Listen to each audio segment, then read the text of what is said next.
Director Shankar, Mani Ratnam తర్వాత తెలుగు వాళ్లకు తమిళ సినిమాపై ఆసక్తి కలిగించిన దర్శకుడు. తమిళ సినిమాను కమర్షియల్గా పైకి లేపిన డైరెక్టర్.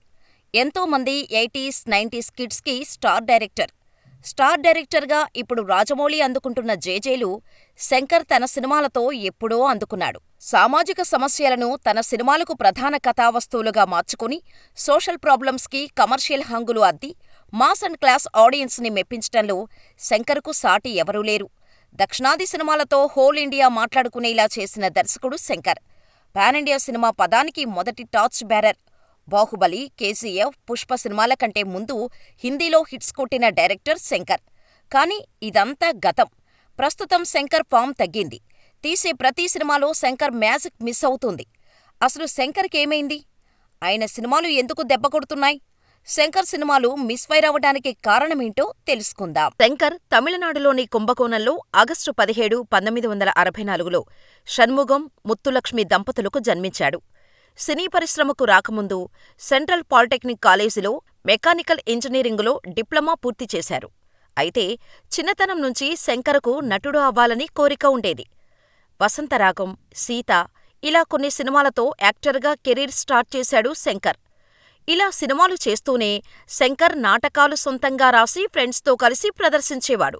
ఇలా నాటకాలు వేస్తున్న శంకర్ను ఓ రోజు విజయ్ దళపతి తండ్రి తమిళ డైరెక్టర్ ఎస్.ఏ. చంద్రశేఖర్ చూశారు. శంకర్ రాసిన నాటకాలు నచ్చటంతో చంద్రశేఖర్ గారు శంకర్ని పిలిచి మరీ 1986లో ఆయన డైరెక్ట్ చేసిన వసంతరాగం, 1990లో సీత సినిమాల్లో శంకర్కు నటుడిగా అవకాశాలు ఇచ్చారు.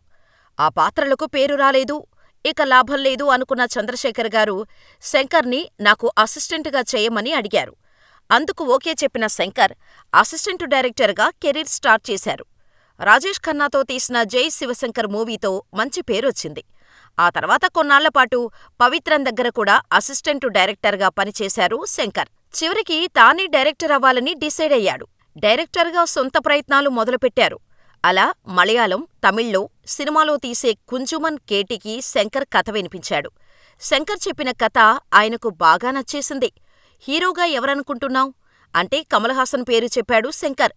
పాలిటిక్స్ ఉన్న సినిమా చేయనని కమల్ చెప్పేటంతో రాజశేఖర్ దగ్గరకు కథ వెళ్ళింది. ఆయన కూడా రిజెక్ట్ చేయటంతో యాక్షన్ హీరో అర్జున్ దగ్గరకు చేరింది. ఆయన కథ వినకుండానే నో చెప్పారట. కారణం, జెంటిల్మెన్కు ముందు అర్జున్ తన ఓన్ డైరెక్షన్లో సేవగన్ అనే సూపర్ హిట్ సినిమా తీసుకున్నారు. అప్పటివరకు తనను పట్టించుకోని డైరెక్టర్లు సినిమా హిట్టయ్యాక ఆయన ఇంటి చుట్టూ క్యూ కట్టడంతో కథ విననని చెప్పాడు అర్జున్. అయితే శంకర్ రిక్వెస్ట్ చేయటంతో కథ విన్న అర్జున్కి కథ చాలా నచ్చింది. శంకర్కు నో చెప్పలేక ఈ సినిమా మనం చేద్దాం అని చెప్పాడు. ఇలా 1993లో జెంటిల్మెన్ సినిమా కోసం మొదటిసారి మెగాఫోన్ పట్టి డైరెక్టర్ అయ్యాడు శంకర్. ఫస్ట్ మూవీనే సూపర్ హిట్. విద్యా వ్యవస్థలోని లోపాలపై ఆయన సంధించిన బాణం సూటిగా తాకటంతో అందరి ప్రశంసలు దక్కాయి.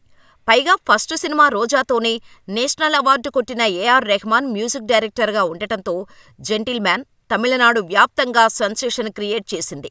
తెలుగు, మలయాళంలోకి డబ్బవటంతో పాటు హిందీలోనూ విడుదలైంది.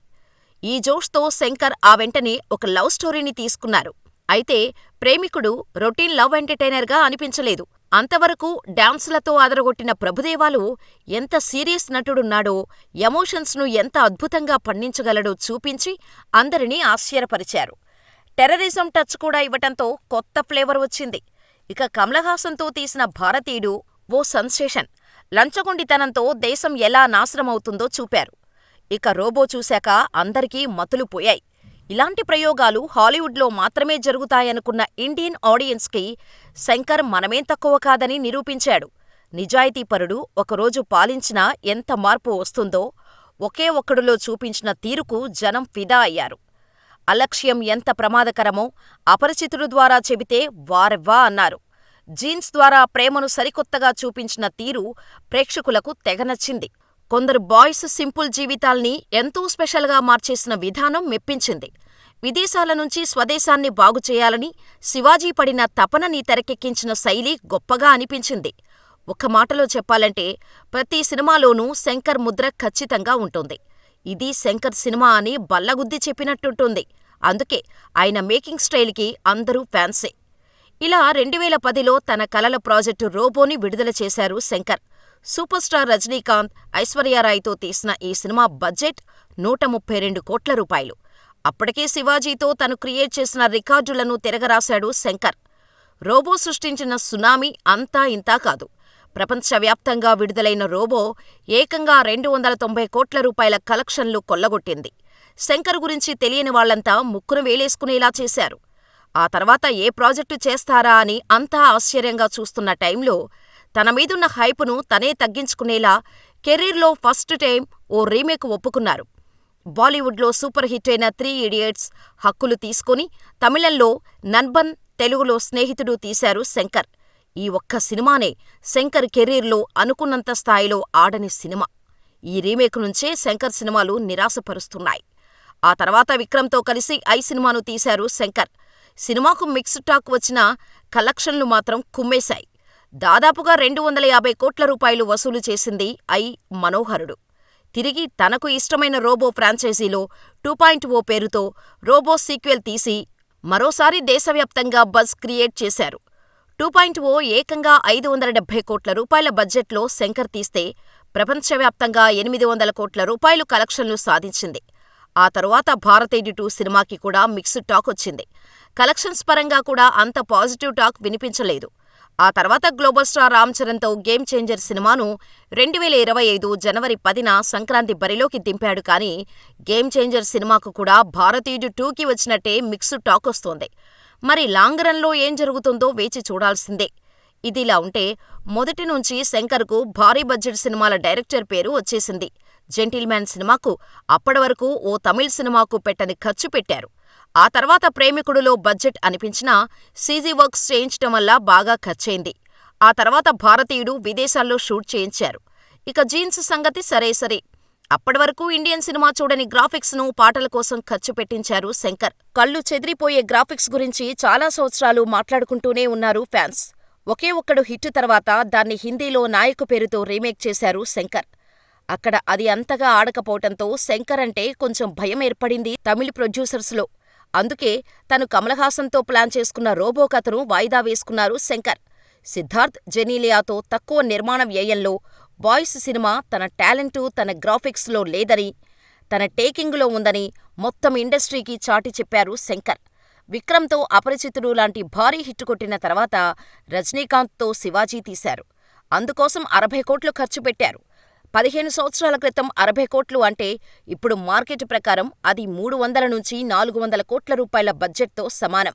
అందుకే అది అప్పటికీ ఇండియాలోనే అత్యధిక ఖరీదైన చిత్రంగా పేరు తెచ్చుకుంది. అంతేకాదు ఆ సినిమాకు శంకర్ అందిన రెమ్యూనరేషన్ ఏకంగా 10 కోట్ల రూపాయలు. ఇప్పుడు గేమ్ చేంజర్ బడ్జెట్ 450 కోట్లు. ఈ మూవీలో పాటల కోసం 75 కోట్లు ఖర్చు చేశాడు డైరెక్టర్ శంకర్. ఒకప్పుడు వరుస సూపర్ హిట్ సినిమాలు అందించిన శంకర్ ఇప్పుడు ఎందుకు ఫెయిల్ అవుతున్నాడంటే చాలానే కారణాలు చెప్పొచ్చు. మొదట కథ. అతని గత సినిమాల కథల్లో ఒక సహజత్వం ఉండేది. జనాల్లో నుంచి కథల్ని తీసుకొని సమస్యల్ని చూపెట్టేవాడు. కానీ శివాజీ తర్వాత వచ్చిన సినిమాల్లో సమస్యలు చూపెట్టినా అవి సినిమాటిక్గానే ఉంటున్నాయి. నార్మల్ ఆడియన్స్ వాటికి కనెక్ట్ అవ్వట్లేదు. శంకర్ గత సినిమాల్లో ఎమోషన్ చాలా బాగా పండేది. రోబో నుంచి సినిమాల్లో ఎమోషన్ ఉన్నా వర్కౌట్ అవ్వట్లేదు. దీనికి కారణం ఎస్. రంగరాజన్. ఈయన మారుపేరు సుజాత. ఈయన ప్రముఖ రచయిత. తమిళంలో అనేక నవలలు రాశారు. తమిళ సినిమాలకు స్క్రీన్ రైటర్గా పనిచేశారు. శంకర్ సినిమాలు అయిన శివాజీ, బాయ్స్, ఇండియన్, రోబో సినిమాలకు శంకర్ డైరెక్ట్ చేసినప్పటికీ డైలాగులు రాయటం కానీ, కథలో హంగులో అద్దటంలో కానీ ఈయన శంకర్కు సహాయంగా ఉండేవారు. అయితే రంగరాజన్ గారు 2008 ఫిబ్రవరి 27న చనిపోయారు. అప్పటినుంచే శంకర్ సినిమాల్లో మ్యాజిక్ మిస్ అయింది. శంకర్ సినిమాల్లో ఉండే సహజత్వం పోయింది. రైటర్ సుజాత లేకపోవటం వల్లే శంకర్ ఫెయిల్ అవుతున్నాడని సినీ వర్గాల్లో ఇప్పటికీ టాక్ నడుస్తోంది. పైగా ఈ రోజుల్లో జనాల్లో మంచిని సినిమాల్లో మెసేజ్గా చెబితే వినడానికి ఎవరూ లేరు. ఆ మెసేజ్ని ఎంటర్టైనింగ్గా, ఎంగేజింగ్గా చెప్పాలి. అప్పుడే మెసేజ్ ఓరియంటెడ్ సినిమాలు సక్సెస్ అవుతాయి. కానీ శంకర్ సినిమాల్లో ఈ మ్యాజిక్ మిస్ అవ్వడం వల్లే భారతీయుడు 2 డిజాస్టర్ అయింది. ఇప్పుడు గేమ్ చేంజర్ కూడా మిక్స్డ్ టాక్ మూటకట్టుకుంది. ఒకప్పుడు ఫైట్లు, కథ, కథనం ఇలా అన్నిటితో మెప్పించే సినిమాలు తీసిన శంకర్ గేమ్ చేంజర్తో అయినా కంబ్యాక్ ఇస్తాడేమో లాంగ్ రన్లో చూడాలి మరి.